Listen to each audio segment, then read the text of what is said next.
Buonasera Taglio di Po, buonasera dello stadio comunale Duò Edoardo, perché siamo alla finale di questo torneo Romildo Ponzetto, vinto dalla Tagliolese tra l'altro 2-0. E che dire, chi era Romildo Ponzetto? Era il segretario celeberrimo della Tagliolese per tantissimi anni, e naturalmente il paese, la squadra, l'USD Tagliolese vuole ogni anno ricordarlo con questo memorial. Finalmente la Tagliolese vince dopo tanti anni che ha provato a portare a casa questo trofeo, e comunque adesso vediamo la premiazione delle squadre e ricordiamo Tagliolese prima categoria contro Portovilo promozione. Un riconoscimento al direttore di gara, un riconoscimento alla sezione AIA di Avia, che mette sempre a disposizione gli arbitri per questo torneo, questo Memorial Ponzetto.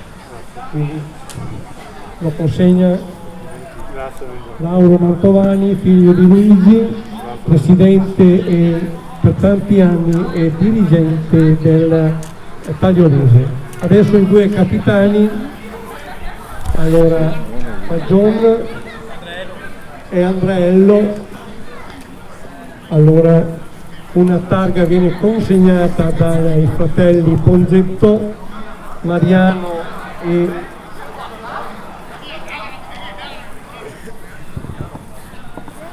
Giuliana. Ecco, premia Manuel Andreello, capitano del Portoviro. Fotografia.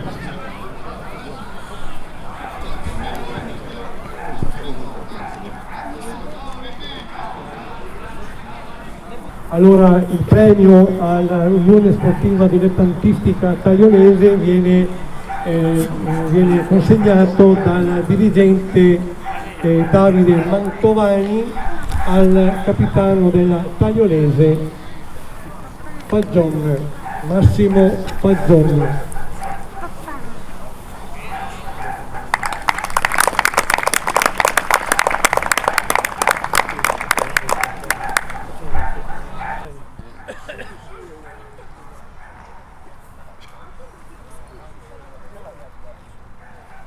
Gianni Cannella, giornalista, uno delle voci anche del programma di Delta Radio. Tu sei uno di questi dei promotori di questo Memorial Romildo Ponzetto. Un ricordo di Romildo?